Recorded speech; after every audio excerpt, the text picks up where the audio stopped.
tip. Ayan. Ito po ang tip ko sa inyo.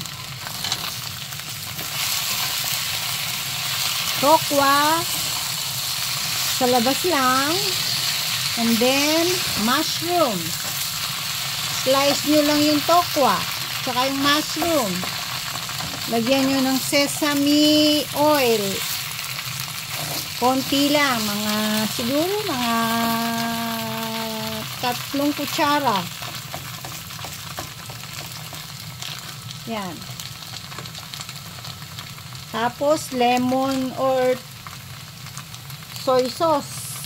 Lemon or toyo. Lemon or patis. Yun lamang po ang panlasa.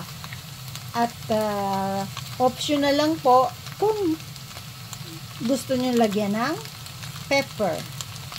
Or, tawag dyan, powder na pepper. Yun po. Okay na.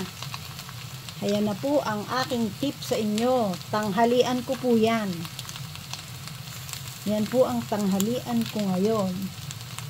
At may nakahanda rin ako na kasama ng tanghalian ko ay guess nyo kung ano.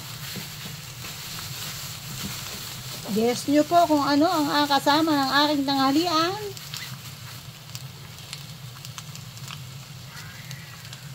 Jaran mango. O, diba? O, yan po ang mango na kapartner ng aking lunch. Slice ko po yan.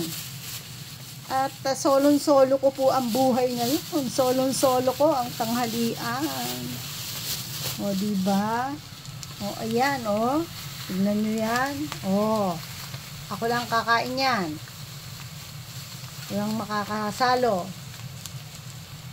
Gusto nyo, saluhan nyo ako. Kaya lang malalayo kayo. Ito po. Yan. O, mango.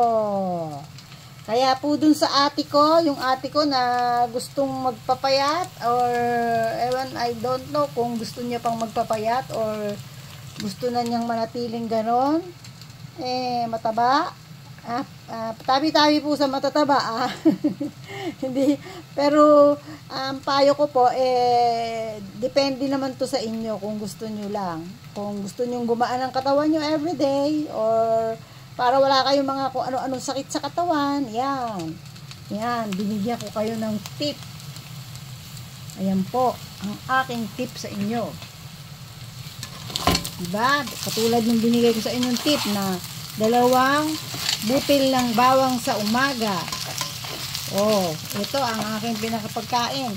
Tapos, mamayang gabi, pagpasok ko habang nagdadrive ako papunta sa work, ay isang buong cucumber curry. O, ayan po, ayan. Sige po, mabuhay tayong lahat. And God bless.